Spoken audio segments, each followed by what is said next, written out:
শাড়ি পরে মনের সুখে দুরন্ত ভঙ্গিতে সাইকেল চালিয়ে বেড়াচ্ছেন পাবনার গৃহবধূ স্বপ্না খাতুন।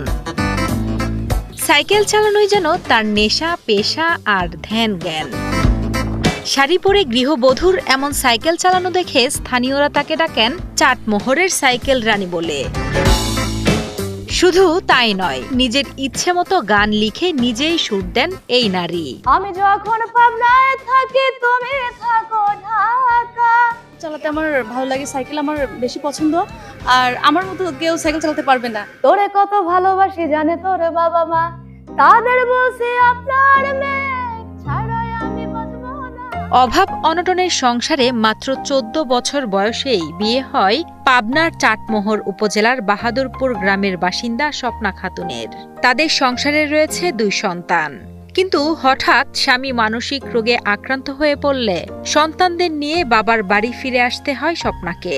আয়ের উৎস না থাকায় মানসিকভাবে ভেঙে পড়েন স্বপ্না নিজেও। বিয়ে তো হওয়ার পর জামাইটাও কেবা পাগল হয়ে গেল, জামাইও পাগল, আমার মেয়েও এইভাবে সাইকেল নিয়ে উড়িয়ে বেড়ায়। সকালে রান্না বান্না করে দুপুরে খাওয়া দাওয়া সে সাইকেল নিয়ে বাড়ায়। তখন থেকেই যেন তার মাথায় ভর করে সাইকেল চালানোর এমন আজব নেশা।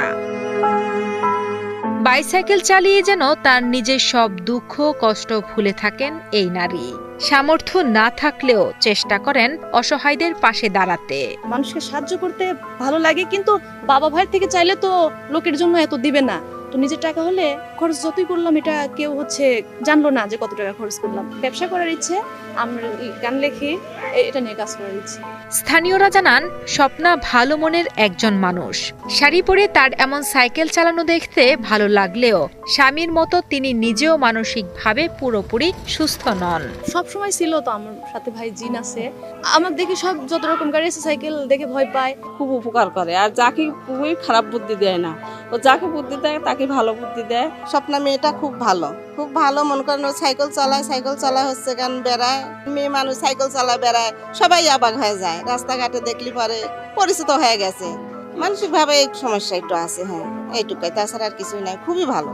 স্বামী মানসিক রোগে আক্রান্ত হবার পর থেকে স্বপ্না নিজেও কিছুটা অপ্রকৃতস্থ হয়ে পড়েন। তাই সঠিক চিকিৎসার মাধ্যমে তাকে সুস্থ করতে সরকার ও সমাজের বিত্তবানদের এগিয়ে আসার আহ্বান জানান এলাকাবাসী। মানসিকভাবে অসুস্থ তার স্বামীও কিন্তু একই অবস্থা।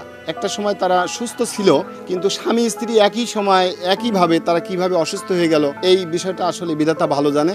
আমরা চাবো যে স্বপ্না সহ তার স্বামীকেও সুচিকিৎসা দিয়ে সুস্থ একটা পরিবেশে এনে তাকে আবার পুনরায় তার সংসার জীবনে ফিরে দিয়ে তার ছেলেপিলে কিংবা সংসার করার মতো একটা পরিবেশ আপনারা করে দিবেন।